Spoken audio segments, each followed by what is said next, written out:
इयत्ता 9वी, विषय विज्ञान आणि तंत्रज्ञान, धडा 6वा, वनस्पतींचे वर्गीकरण.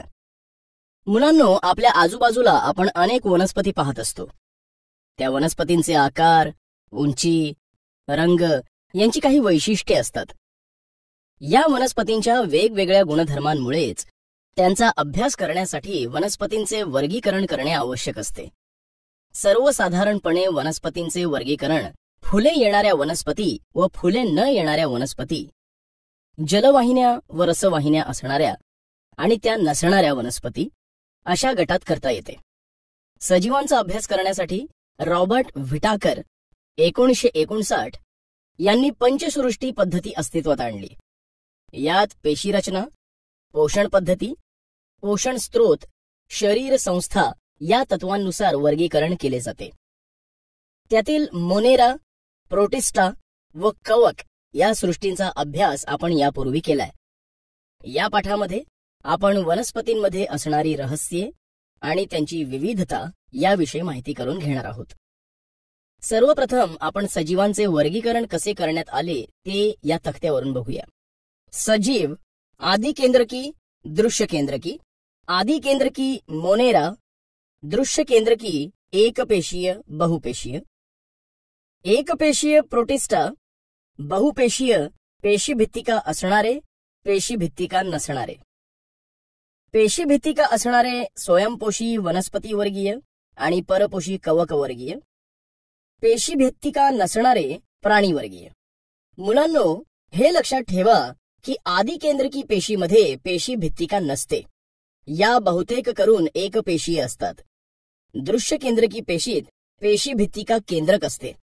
या एकपेशीय व बहुपेशीय असतात. पेशीभित्तिका फक्त वनस्पती पेशीत आढळते. वनस्पती सूर्यप्रकाशाच्या सहाय्याने स्वतःचे अन्न स्वतः तयार करतात. परपोषी म्हणजे ज्या वनस्पती अन्नासाठी दुसऱ्यावर अवलंबून असतात त्या. मुलांनो, या तक्त्यावरून सजीवांचे वर्गीकरण कशा प्रकारे करण्यात येते याची कल्पना तुम्हाला आलीच असेल. आता आपण अशाच प्रकारे वनस्पतींचे वर्गीकरण कसे करण्यात येते ते पाहूया. सृष्टी, वनस्पती. सांगा बरं, वनस्पतीमध्ये अशी कोणती वैशिष्ट्यपूर्ण अंगके आहेत की जी तिला प्राणी पेशीपेक्षा वेगळी ठरवतात? सर, स्वयंपोषी वनस्पती पेशींमध्ये लवके असतात. यातील हरित लवकामुळे वनस्पती प्रकाश संश्लेषण करू शकतात. अगदी बरोबर. हरित लवकामुळे वनस्पती प्रकाश संश्लेषण करू शकतात. म्हणून वनस्पती पेशी प्राणी पेशीपेक्षा वेगळी ठरते. पेशीभित्तिकायुक्त दृश्य केंद्रकी पेशी असणाऱ्या स्वयंपोषी सजीवांच्या समूहालाच वनस्पती असं म्हणतात. याच वनस्पती हरित द्रव्यांच्या मदतीने प्रकाश संश्लेषण करून स्वतःचे अन्न स्वतः तयार करतात. म्हणून त्या स्वयंपोषी आहेत. वनस्पती सृष्टीमध्ये असलेले सजीव हे इतर सजीवांच्या अन्नाचे प्रमुख स्रोत आहेत. वर्गीकरणाचा आधार.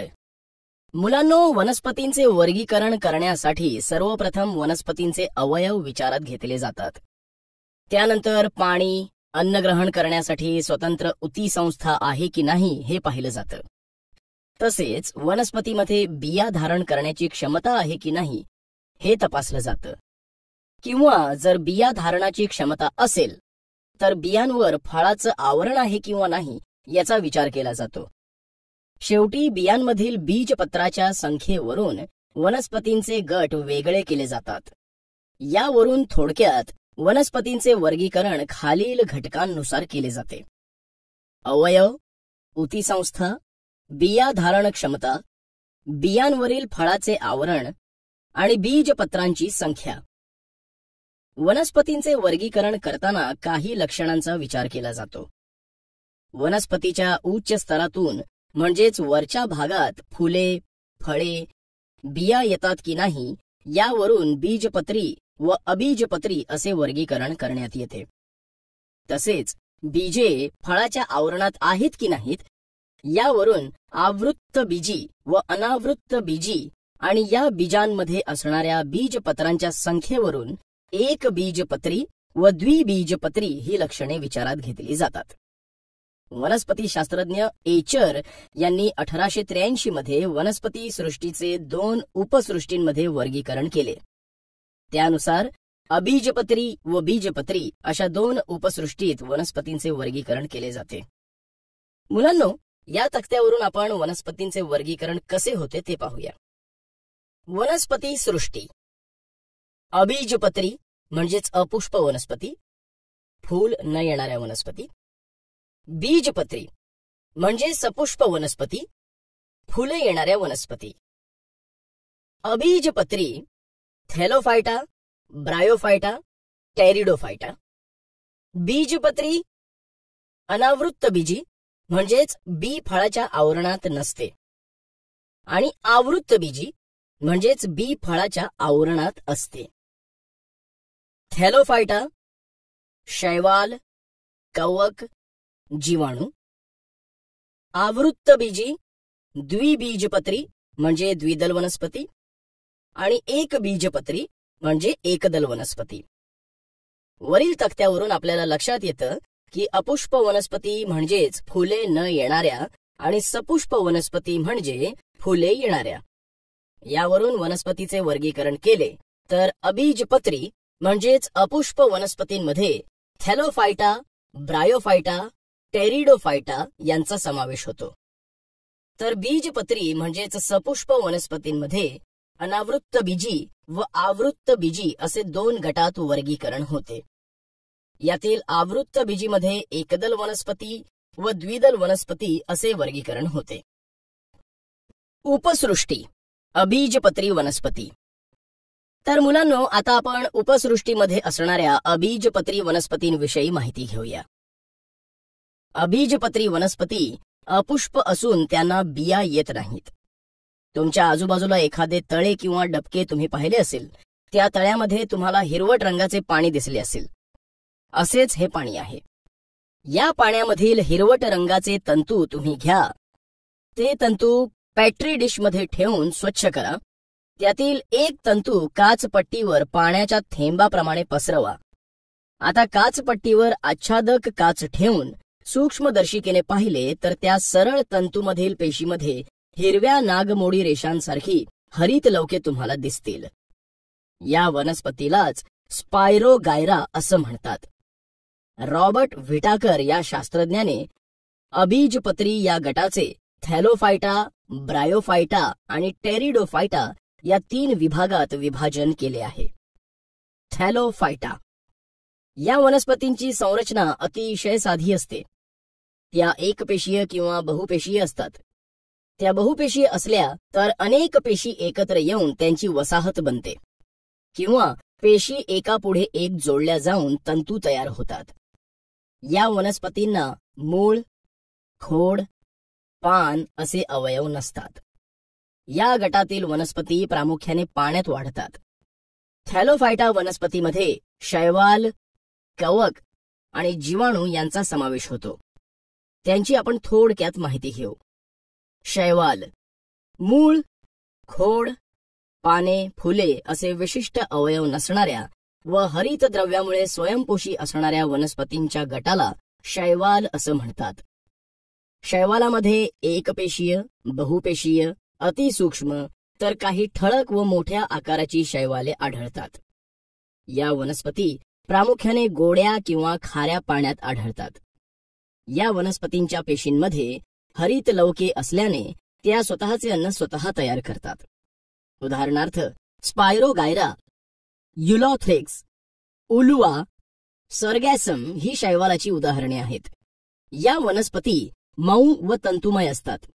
यातील काही वनस्पती गोड्या तर काही खारट पाण्यात आढळतात. कवक. कवक गटातील वनस्पती मृतोपजीवी अथवा शवोपजीवी असतात. त्यांच्यामध्ये हरित लवक नसते. त्यामुळे या वनस्पती स्वतःचे अन्न स्वतः तयार करू शकत नाहीत. म्हणून त्यांना परपोषी वनस्पती असं म्हणतात. दमट ओल्या जागेत कार्बनी पदार्थावर त्या वाढतात. उदाहरणार्थ बुरशी, म्युकर, किण्व, भूछत्रे, पेनिसिलियम ही कवकाची उदाहरणे आहेत. ब्रायोफायटा. आता आपण ब्रायोफायटा या गटातील वनस्पतींविषयी माहिती घेऊया. पावसाळ्यात जुन्या ओलसर भिंतींवर, विटांवर, खडकांवर हिरवागार मऊ गालिचा पसरलेला तुम्ही पाहिला असेल. तसाच हा गालिचा अलगद काढून आणलाय. आता या गालिच्याचे तुम्ही भिंगाखाली निरीक्षण करा आणि मला सांगा तुम्हाला काय दिसतंय. या वनस्पती लहान व नाजूक दिसतायत आणि त्यांना मुळे दिसत नाहीयेत. अगदी बरोबर. या वनस्पती अतिशय लहान व नाजूक असतात. त्यांना खरी मुळे, खोडे व पानं नसतात, पण मुळांसारखे अवयव असतात. त्यांना मुलाभ असं म्हणतात. या गटातील वनस्पतींना वनस्पती सृष्टीचे उभयचर म्हटले जाते, कारण या वनस्पती ओलसर मातीत वाढत असतात, परंतु प्रजननासाठी त्यांना पाण्याची गरज भासते. या वनस्पती जमिनीच्या आधाराने वाढतात किंवा त्यांना छोटेसे खोड व बारीक पाने असतात.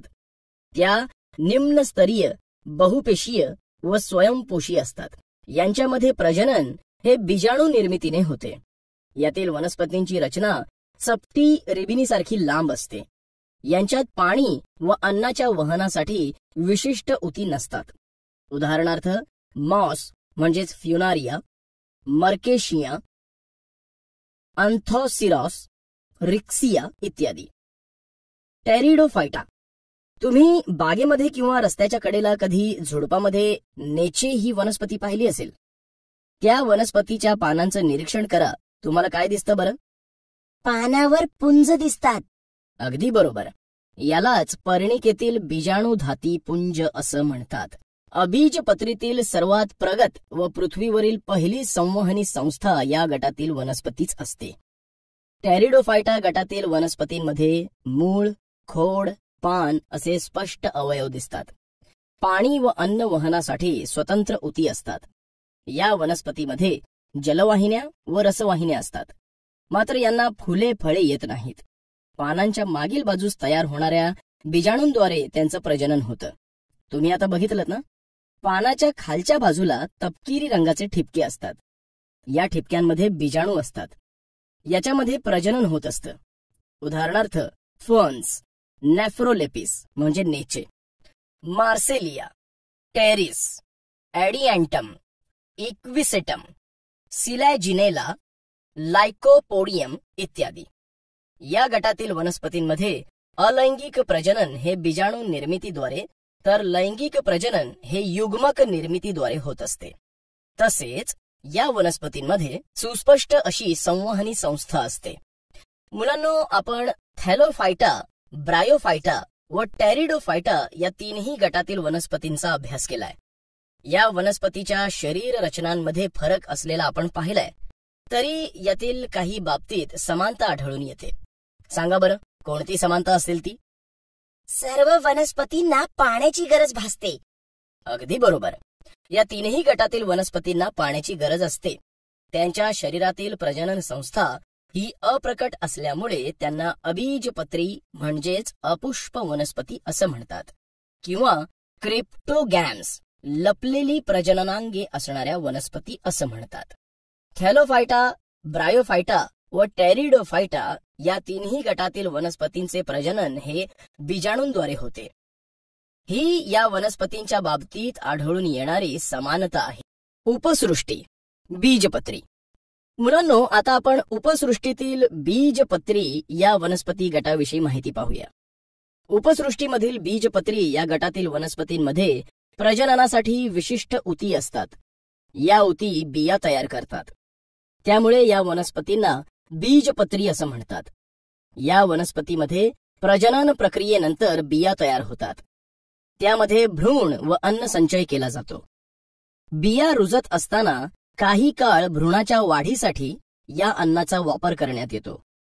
बिया फळांमध्ये झाकलेल्या असणे किंवा नसणे यावरून वनस्पतीचे अनावृत्त बीजी व आवृत्त बीजी असे विभाग केले आहेत. तर आता आपण अनावृत्त बीजी व आवृत्त बीजी वनस्पतींची माहिती करून घेऊया. अनावृत्त बीजी, जिम्नोस्पर्म्स.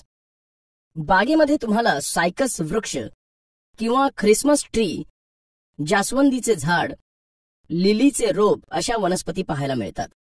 या वनस्पतींमध्ये तुम्हाला काय काय दिसतं सांगा बरं? सर, जास्वंदीला फुले असतात. तर सायकस वनस्पतींची पाने सुईसारख्या आकाराची असतात. या वनस्पतींचा आकार शंकूसारखा दिसून येतो. छान, अगदी बरोबर.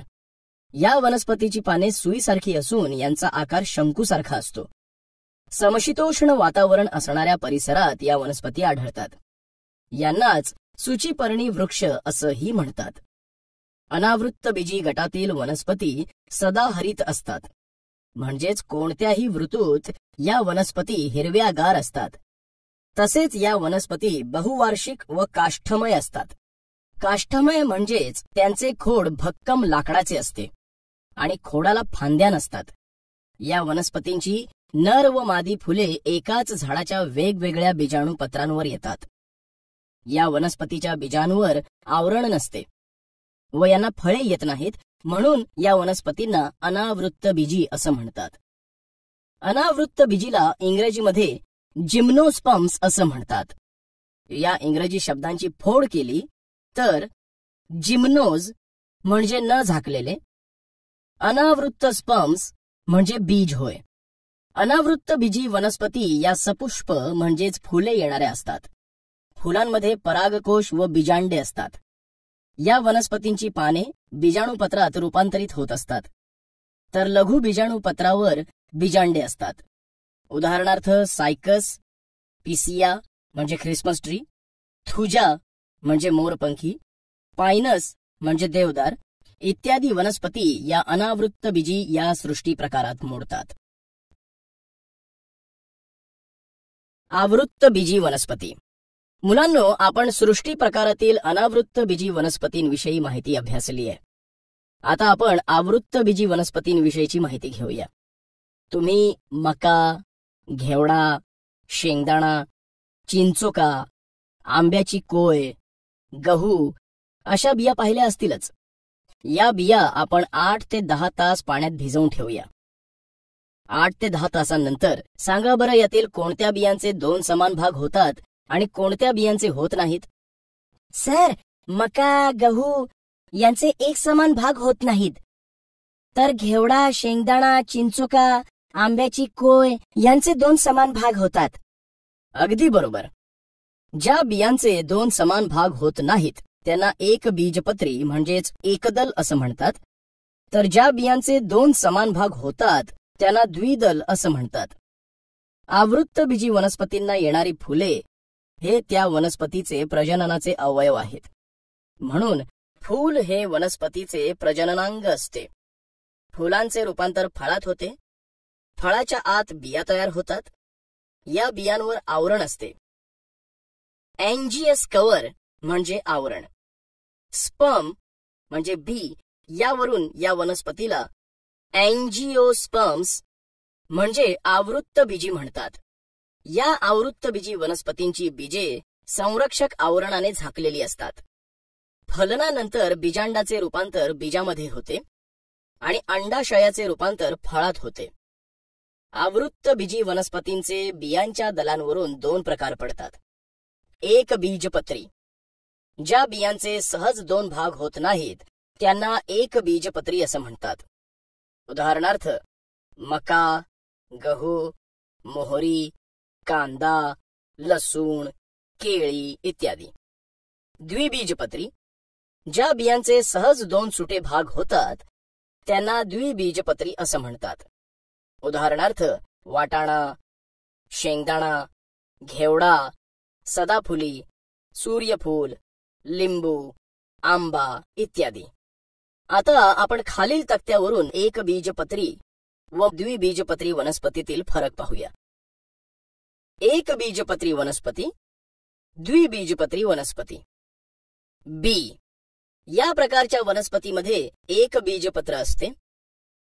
या प्रकारच्या वनस्पतीमध्ये 2 बीजपत्रे असतात. मूळ. या वनस्पतीची मुळे ही तंतुमुळे असतात. या वनस्पतींची मुळे हे प्राथमिक स्वरूपाची असतात, जसे सोटमूळ. खोड. या प्रकारच्या वनस्पतीची खोडे बाजूंसारखी पोकळ असतात किंवा केळीसारखी आभासी अथवा कांद्यासारखी म्हणजेच चकतीसारखी असतात. या प्रकारच्या वनस्पतींची खोडे मजबूत व कठीण प्रकारची असतात. उदाहरणार्थ वडाचे झाड, आंब्याचे झाड इत्यादी. पान. या वनस्पतीची पाने समांतर शिराविन्यास असलेली असतात. उदाहरणार्थ केळीची पाने. या वनस्पतींची पाने जाळीदार शिराविन्यास असलेली असतात. उदाहरणार्थ पिंपळाचे पान. फूल. या वनस्पतींची फुले 3 किंवा 3च्या पटीत भाग असणारी म्हणजेच त्रिभागी असतात. या वनस्पतींची फुले ही 4 किंवा 5 भागांची असतात म्हणजे चतुर्भागी किंवा पंचभागी असतात.